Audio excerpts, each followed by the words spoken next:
Corona संक्रमण से प्रभावी ढंग से निपटने के साथ केंद्र सरकार ने आर्थिक मोर्चे पर भी कमर कसनी शुरू कर दी है। प्रधानमंत्री नरेंद्र मोदी ने शनिवार को वित्त मंत्री निर्मला सीतारमण, गृह मंत्री अमित शाह एवं अन्य प्रमुख मंत्रियों एवं अधिकारियों के साथ चर्चा की है। बैठक में राज्यों की आर्थिक पैकेज की मांग व विभिन्न क्षेत्रों को मजबूत करने का मुद्दा प्रमुख रहा। इसके साथ सरकार आम आदमी को भी और राहत दे सकती है।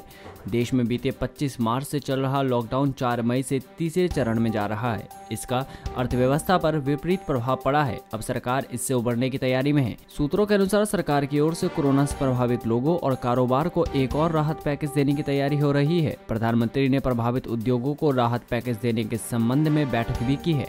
सूत्रों के अनुसार प्रधानमंत्री इसके बाद अन्य प्रमुख आर्थिक मंत्रालयों के मंत्रियों के साथ भी संबंधित मुद्दों पर बैठक करेंगे।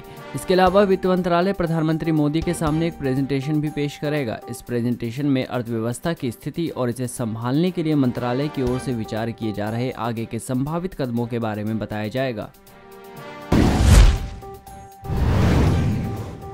कोरोना वायरस के खिलाफ जंग लड़ने वाले योद्धाओं को आज भारतीय सेना सलाम करेगी। उन अस्पतालों पर हेलीकॉप्टर से फूल बरसाए जाएंगे जो कोरोना से संक्रमित मरीजों का इलाज कर रहे हैं। देश के सशस्त्र बल पुलिस का हौसला बढ़ाने के लिए नई दिल्ली स्थित पुलिस मेमोरियल पर फूल चढ़ाए जाएंगे। सेना अस्पतालों के पास बैंड परफॉर्मेंस भी देंगे। Chief of defence staff general Bipin Rawat ने रविवार को कहा था कि हम सभी कोरोना योद्धा का शुक्रिया अदा करते हैं। डॉक्टर, नर्स, सफाई कर्मी, पुलिस, होमगार्ड, डिलीवरी बॉय और मीडिया सरकार का संदेश जनता तक पहुंचा रहे हैं कि मुश्किल समय में भी जिंदगी को कैसे जारी रखना है। कोरोना के संकट के बीच रावत ने कहा था कि तीनों सेना कोरोना योद्धाओं का सम्मान करेगी। कोरोना वायरस की वजह से पूरे देश में लॉकडाउन जारी है। लॉकडाउन में प्रवासी मजदूर जहां तहां फंसे हैं और अपने घर वापसी की राह ताक रहे हैं। इस बीच महाराष्ट्र के वर्धा में एक प्रवासी श्रमिक ने कथित तौर पर फंदा लगाकर खुदकुशी कर ली। कोरोना वायरस के कारण लागू राष्ट्रव्यापी बंद के बीच श्रमिक पड़ोसी राज्य तेलंगाना के हैदराबाद से कई 100 किलोमीटर की दूरी पैदल तय कर राज्य के गोंदिया जिले में घर आ रहा था। पुलिस ने शनिवार को ये जानकारी दी।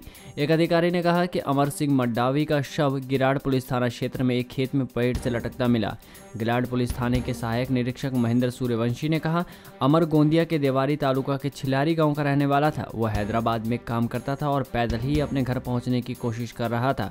उसने एक गमछे से फांसी लगाकर खुदकुशी कर ली। सूर्यवंशी ने कहा, उसने अपने एक दोस्त को बताया था कि हैदराबाद में उसकी नौकरी चली गई और बंद में उसके पास रखे रुपए भी खत्म हो गए। हमें उसके पास से मोबाइल फोन मिला था जिससे उसके परिवार को जानकारी दी गई और पोस्टमार्टम के बाद शव उन्हें सौंप दिया गया।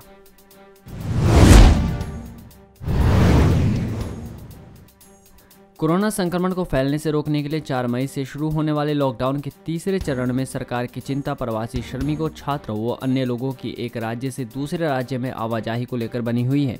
लाखों की संख्या में होने वाले पलायन पर राज्य सरकारों को 2 सप्ताह तक कड़ी नजर रखने को कहा गया है और उनकी सारी रिपोर्ट केंद्र को भेजने के निर्देश दिए गए हैं।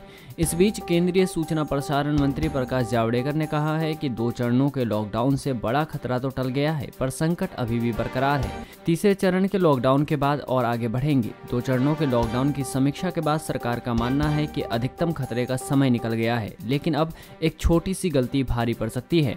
इसलिए तीसरे लॉकडाउन को 2 हफ्ते ही बढ़ाया गया है। इसके बाद तीनों जोन रेड, ऑरेंज व ग्रीन की समीक्षा कर सरकार 15 मई के आसपास बड़ा फैसला लेगी। जावड़ेकर ने कहा कि 4 मई के बाद आधे देश में काफी गतिविधियां शुरू हो जाएंगी।